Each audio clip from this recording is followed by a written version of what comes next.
4 दिवसीय दौरे पर छिंदवाड़ा पहुंचे सांसद नकुलनाथ हर्रई अमरवाड़ा और बिछुआ जनपद में शासकीय बैठकों में हुए शामिल। जिले में अब मात्र 45 एक्टिव केस, आज भी मिले 4 कोरोना संक्रमित, 8 हुए स्वस्थ। आबकारी विभाग की बड़ी कार्रवाई, 25,000 किलो महुआ लाहन सहित 200 लीटर कच्ची शराब बरामद। प्रशासन की संयुक्त कार्रवाई, बिना मास्क घूम रहे 114 लोगों पर 34,000 का जुर्माना। और ग्रामीण इलाकों की राशन दुकानों में नहीं हो रहा कोरोना गाइडलाइन का पालन, बरती जा रही लापरवाही। नमस्कार, छिंदवाड़ा लाइव के इस बुलेटिन में आपका स्वागत है। मैं हूं आपके साथ आकाश। अब देखते हैं खबरें विस्तार से। जिले के सांसद नकुलनाथ आज अपने 4 दिवसीय दौरे पर छिंदवाड़ा पहुंचे, जहां एयर स्ट्रिप पर पत्रकारों से चर्चा के दौरान सांसद नकुलनाथ ने कहा कि भगवान ना करे कि कोरोना की तीसरी लहर आए। यदि तीसरी लहर आई तो हमें अभी से ही इसकी तैयारी शुरू कर देनी चाहिए। उन्होंने कहा कि वह जिले वासियों की सहायता के लिए हमेशा तत्पर हैं। गौरतलब है कि छिंदवाड़ा पहुंचे सांसद नकुलनाथ अपने साथ आज 2 ऑक्सीजन कॉन्सेंट्रेटर मशीन भी लेकर आए हैं, जिन्हें वे अपने द्वारा गोद लिए गए गांव पोनार के ग्रामीणों को देंगे। छिंदवाड़ा एक मध्य प्रदेश में एक लौता जिला है जहां ना तो ऑक्सीजन की कमी पाई गई, ना ही रेमडेसिविर इंजेक्शन की, ना ही अस्पताल के बेडों की कमी। आज भी मैं अपने साथ हवाई जहाज़ में 2 ऑक्सीजन कॉन्सेंट्रेटर लाया हूं, मैंने जो गांव को गोद लिया है पुनार, मैं वहां भेंट करूंगा। और इस दौरे में मैं सबके साथ बैठ के जानना चाहता हूं कि हमारी क्या तैयारी रहेगी, छिंदवाड़ा ज़िले की क्या तैयारी रहेगी तीसरे वेव के लिए। भगवान से यही प्रार्थना है कि तीसरा वेव आए ना, लेकिन हमें एकदम उसके लिए तैयारी करके रखनी चाहिए। छिंदवाड़ा सांसद नकुलनाथ सोमवार को अमरवाड़ा विधानसभा प्रवास में रहे। दोपहर 3 बजे बारात घर में आयोजित कार्यकर्ता बैठक में संबोधित करते उन्होंने कहा कि मेरा अमरवाड़ा विधानसभा से आत्मीय संबंध है। मैं आपको बता दूं कि स्वास्थ्य सुविधाओं को सुदृढ़ बनाने के लिए मैं दृढ़ संकल्पित हूं। वहीं हमने अभी कोरोना की दूसरी लहर में अपनों को खोया है। इसकी जिम्मेदार मध्य प्रदेश की भाजपा सरकार और केंद्र की सरकार है। इनको वैज्ञानिक और मीडिया चिल्लाकर बता रहा था कि कोरोना का दूसरा वेव आने वाला है, लेकिन उन्होंने ध्यान नहीं दिया और ना ही स्वास्थ्य सुविधाओं पर जोर दिया, जिसका परिणाम आप सभी के सामने है। आज जारी मेडिकल बुलेटिन के अनुसार 4 नए संक्रमित मिले हैं और 8 मरीज उपचार के बाद संक्रमण से मुक्त हुए हैं। इसके बाद सिर्फ 45 व्यक्तियों का इलाज जिला अस्पताल में चल रहा है। वहीं स्वास्थ्य विभाग के जारी बुलेटिन के अनुसार किसी की भी संक्रमण से मृत्यु नहीं हुई है।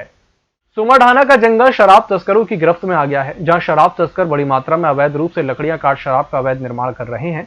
यह खुलासा आबकारी विभाग के द्वारा की गई संयुक्त कार्रवाई के दौरान हुआ। आबकारी के संयुक्त अमले ने सोमवार को सोमढाना और रंगीन खापा के जंगलों में सघन जांच अभियान छेड़ शराब के अड्डों को नष्ट किया। इस दौरान कुल 10,500 किलो महुआ लाहन और 100 लीटर शराब बरामद कर 5 अज्ञात आरोपियों के खिलाफ प्रकरण दर्ज किया गया। आबकारी विभाग का संयुक्त अमला सबसे पहले रंगीन खापा पहुंचा, जहां डैम के पीछे नाले में 3 अलग अलग स्थानों में शराब के अड्डे मिले। यहां से कुल 4500 किलो लाहन और 40 लीटर शराब बरामद की गई, जबकि सोमढाना के जंगल के अंदर 2 अलग अलग स्थानों पर शराब के अड्डे चल रहे थे। यहां से 6000 किलो लाहन और 60 लीटर शराब जब्त कर मामला दर्ज किया गया। इस कार्रवाई के दौरान एडीईओ अमिताभ त्रिपाठी, बीएल उइके, उमेश मिश्रा, सीमा कश्यप, उप निरीक्षक अर्चना घोरमारे, जीत धुर्वे, ओमकार सिंह मार्को सहित अन्य आबकारी कर्मी उपस्थित थे।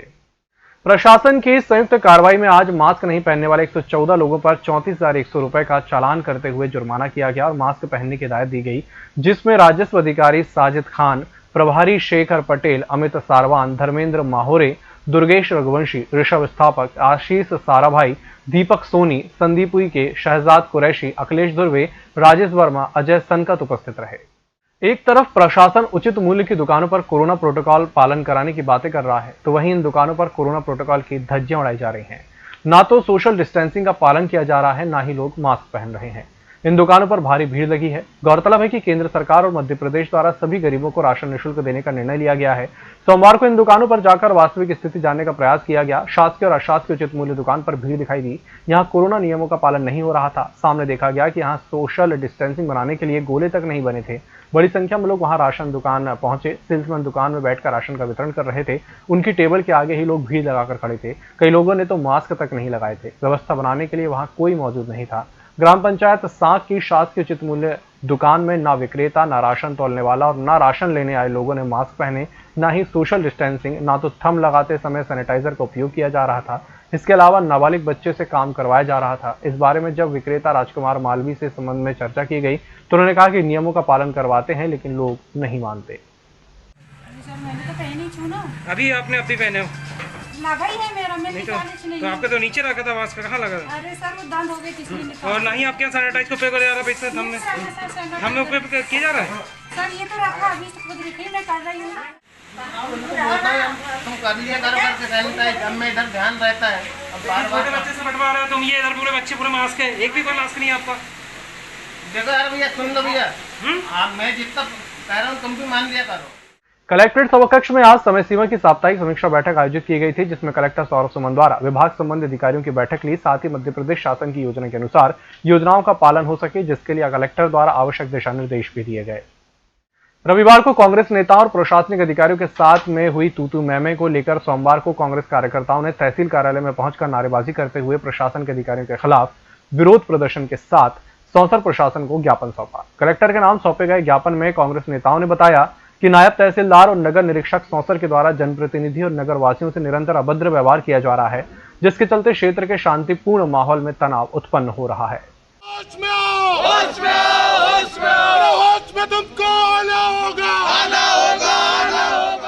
जो कल हमारे नगर पालिका सौंसर के सभापति जी तथा हमारे कुछ कार्यकर्ता साथियों के साथ में यहाँ के पुलिस थाना प्रभारी दुबे तथा ये नायब तहसीलदार आशीष उपाध्याय द्वारा लॉकडाउन के नाम पर उनसे अभद्र व्यवहार किया गया जी। इसके पहले भी सौंसर के कई लोगों की शिकायतें आई है कि जो नायब तहसीलदार महोदय और जो अपने नगर निरीक्षक दुबे जी है, इनके द्वारा आम जनता के साथ में इस प्रकार की कई घटनाएं सामने आई।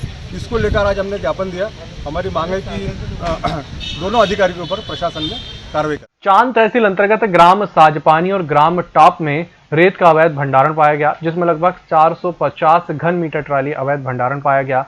उक्त जब्त रेत को खनिज प्रावधानों के अंतर्गत जिले के वैध रेत ठेकेदार शिशिर खंडार के प्रतिनिधि को सुपुर्द किया गया। कार्रवाई दौरान माइनिंग इंस्पेक्टर विवेकानंद यादव और महेश नागपुरे, तहसीलदार चांद सुनैना ब्रह्मे, खनिज निरीक्षक महेश नकपुरे, थाना प्रभारी चांद दीपक डहरिया और राजस्व और खनिज अमला सम्मिलित रहा। जो नारदेव एसडीएम कार्यालय में इंदिरा कॉलोनी तामिया के ग्राम वासियों द्वारा आवेदन देकर उनके मकानों से बेदखल नहीं करने की गुहार लगाई गई। निराकरण नहीं होने तक यथास्थिति बनाए रखने का निवेदन किया गया। अपने ज्ञापन में ग्राम वासियों ने उल्लेख किया कि अनावेतक उषा सोनी पति स्वर्गीय नंदन सोनी के पट्टे की जमीन जो विगत 30-35 वर्षों से इंदिरा कॉलोनी बसी हुई है, जिस पर लगभग 52 मकान बने हैं, अब उन्हें बेदखल करने के प्रयास किए जा रहे हैं, जिसे रोकने की मांग एसडीएम को की गई। ज्ञापन देने वालों में अर्चना भारती, सुमरलाल, रामकुमारी सहित ग्रामीण उपस्थित थे। 4 दिन में कोई ना कोई हमको धमकी देता ही रहता है। हम लोग क्या करें, कहाँ जाए? हमारे साथ में छोटे बच्चे भी हैं, सियाने भी हैं। हम उनको लेके क्या रोड में निकल जाए क्या? कहाँ चले जाए? हम सामान लेके सर में कहाँ घूमते फिरेंगे? हमारे पास कोई साधन नहीं है रहने का।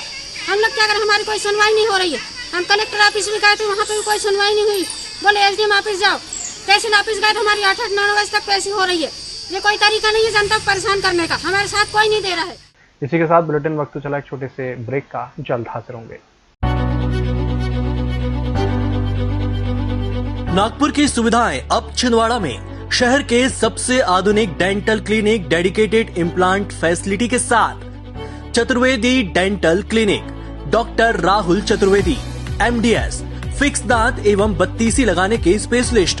क्लिनिक में उपलब्ध सुविधाएं: दांतों की सड़न का इलाज, लैमिनेट द्वारा दांतों का सौंदर्यीकरण, आड़े टेढ़े दांतों को ठीक करना, स्माइल डिजाइनिंग, फिक्स बत्तीसी, dental implant, cast partial denture, root canal treatment, fix cap एवं ब्रिज, निकल लेन लगाने वाली बत्तीसी। समय सुबह 11 बजे से रात्रि 9 बजे तक, सोमवार से रविवार। स्थान पोला ग्राउंड, पांडे नर्सिंग होम के सामने, छिंदवाड़ा। मोबाइल नंबर 9755496232 और 8839315742। ब्रेक के बाद एक बार फिर से आपका स्वागत है। आशा एवं सहयोगी कार्यकर्ताओं के वेतन वृद्धि विनियमितीकरण की मांग को लेकर गुलाबी गैंग के कमांडर के नेतृत्व में आज कलेक्ट्रेट पहुंचकर मांगों को लेकर ज्ञापन सौंपा गया। 3 बार ज्ञापन देने के बाद भी मध्य प्रदेश सरकार को चेताया गया कि अगर आगामी समय में उनकी मांगे पूरी नहीं की जाएंगी तो आशा कार्यकर्ताओं के साथ गुलाबी गैंग चक्का जाम करेगी। क्योंकि हम 3 बार ज्ञापन दे चुके हैं कि पहले कार्य कम दिया जाता था और अधिक बढ़ाने के बाद भी इनका टीएडीए नहीं दिया जाता। ये 5 से बैठी हैं आशा कार्यकर्ताएं। 2018 में इनका 1000 मात्र बढ़ा था।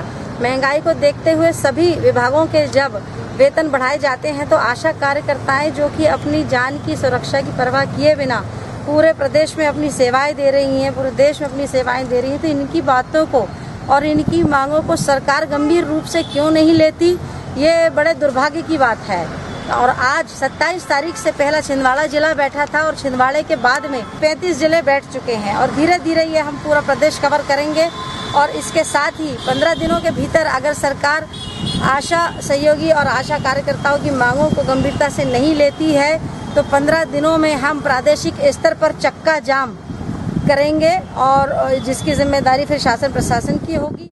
सामुदायिक स्वास्थ्य केंद्र सौंसर के एएनएम की छात्राओं ने अपनी विभिन्न समस्याओं को लेकर ज्ञापन सौंपा, जिसमें उन्हें बताया गया कि उनका प्रशिक्षण सत्र मार्च में ही पूरा हो जाने के बाद भी उन्हें भारमुक्त नहीं किया जा रहा है और उन्हें स्टाइफंड भी नहीं दिया जा रहा। हॉस्टल सुविधा न होने के कारण स्वयं के खर्चे पर वे वहां रह रही हैं। साथ ही उनकी क्लास के कक्ष को कोविड वार्ड बना दिया गया है, जिसके कारण उन्हें मजबूरन 2 महीने से शौचालय के पास बैठना पड़ता है। हम लोगों का 24 महीने का जो समय था ट्रेनिंग का वो खत्म हो गया है, परंतु उसके बाद भी हम लोगों को डिलीवरिंग नहीं दी जा रही है। और हम लोगों की मेन प्रॉब्लम ये है कि हम लोगों को जो क्लास थी वो उसको कोविड सेंटर बनाया गया है और हम लोग शौचालय के सामने बैठते हैं। ना हम लोगों को वॉशरूम की सुविधा है, ना पानी की, बस, और ना ही सोशल डिस्टेंसिंग का पालन किया जा रहा है। फुटकर फास्ट फूड व्यापारियों ने आज अनुविभागीय अधिकारी के नाम ज्ञापन सौंपा, जिसमें उन्होंने मांग की है कि शहर के सभी व्यापार व्यवसाय प्रारंभ हो चुके हैं तो उन्हें भी अपना व्यापार करने की अनुमति प्रदान की जाए। हम लोग फुटपाथ पर दुकान लगाते हैं फास्ट फूड की, चाट, गुपचुप, दाबेली, चाइनीज। तो कलेक्टर महोदय से निवेदन किया है हम लोगों ने कि हम लोग भी परिस्थिति देखते हुए बहुत 2 महीने से ज़्यादा हो गए हैं, हालत बहुत ख़राब है हम लोग, तो हम लोग भी पार्सल की अनुमति दी जाए। हम लोग भी लॉकडाउन का पालन करेंगे, पूरा सहयोग करेंगे प्रशासन का। लेकिन हम लोग की हालत देखते हुए मुख्यमंत्री जी से भी निवेदन है कि पथ विक्रेताओं को थोड़ी राहत दी जाए। एनएसएस स्वयंसेवक बलराम उइके ने अपने जन्मदिन पर आम, नीम, जाम, करंज, जामुन, बेल के 5 पौधे अपने घर लोनी बर्रा में रोपण किए। साथ ही गौदली वज्राश्रम छिंदवाड़ा, शनि मंदिर, अनुगण हनुमान मंदिर, लक्ष्मी नारायण मंदिर, मानसरोवर बस स्टैंड में जरूरतमंद लोगों को मास्क, सैनिटाइजर और बिस्किट बांटे। लोधीखेड़ा में वैक्सीनेशन का तीसरा चरण पूरा हुआ, जिसमें नगर के युवाओं में काफी उत्साह नजर आया, लेकिन वैक्सीन की कमी और स्लॉट न मिलने के कारण कई युवाओं को घर वापस लौटना पड़ रहा है, जिसके चलते युवाओं में काफी निराशा भी देखी जा रही है। आज तीसरे चरण में 150 से ज्यादा 18+ के युवाओं को टीका लगाया गया। नगर के युवा अबूजर खान का कहना है कि प्रशासन ज्यादा से ज्यादा वैक्सीन नगर में उपलब्ध कराए, क्योंकि नगर के युवा वैक्सीनेशन कराने में अपना पूरा योगदान दे रहे हैं।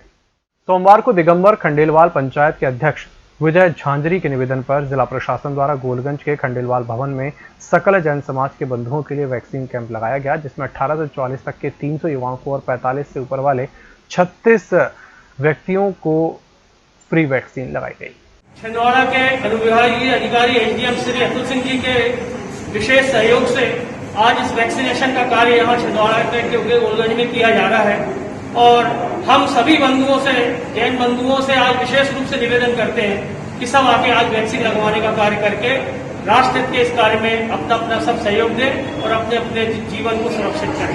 स्वास्थ्य विभाग और जिला प्रशासन की ओर से गोलगंज के खंडेलवाल भवन में यह कोविड-19 वैक्सीन का कैंप लगा। मैं सकल जैन समाज की ओर से जिला प्रशासन, स्वास्थ्य विभाग और इनकी पूरी टीम का बहुत बहुत आभार मानता हूँ और सबसे अपील करता हूँ कि वैक्सीन जरूर लगाएं और 2 गज दूरी, मास्क के जरूरी सबका पालन करें। जुन्नारदेव गुलाबी गैंग की प्रमुख पूर्णिमा के नेतृत्व में मध्य प्रदेश के 32 जिलों में समस्त आशा कार्यकर्ता और सहयोगी द्वारा धरना प्रदर्शन किया गया। आज जुन्नारदेव के एसडीएम एमआर धुर्वे को विभिन्न मांगों का लेकर ज्ञापन सौंपा गया। इस अवसर पर समस्त आशा कार्यकर्ता सहयोगी उपस्थित थे। कहना चाहती हूँ शासन और प्रशासन के बैठे हुए उच्च अधिकारियों से कि भैया आप तो ऐसे में बैठ के मास्क पहन के वहाँ से सुरक्षा अपनी कर रहे हैं, लेकिन हम जो आशा कार्यकर्ता आशा जरूरतनी है लोगों के घर घर जाकर सर्वे कर रही है, हमको पता ही नहीं है, ना हमारे पास सुरक्षा के कोई साधन है, न ग्लव्स है, न मास्क है, न सैनिटाइजर है और हमको मालूम ही नहीं है भाई कि कौन आदमी पॉजिटिव, जब तक उसकी रिपोर्ट नेगेटिव मतलब चेक नहीं होती कि वो नेगेटिव है कि पॉजिटिव, हमको मालूम ही नहीं पड़ता। और मैं शासन से ये भी कहूँगी कि हमारा जो रुका हुआ पैसा है ना, अभी तो हम वर्तमान में हड़ताल पे है, लेकिन हमको पैसे की सख्त जरूरत है और अब मैं यही कहना चाहूँगी हमारे विभाग के अधिकारियों और कर्मचारियों से कि हमारा रुका हुआ वेतन पूरा डाल दिया जाए प्लीज। न इनके कार्य के अनुसार इनको जितना भुगतान होता वो भी नहीं मिलता।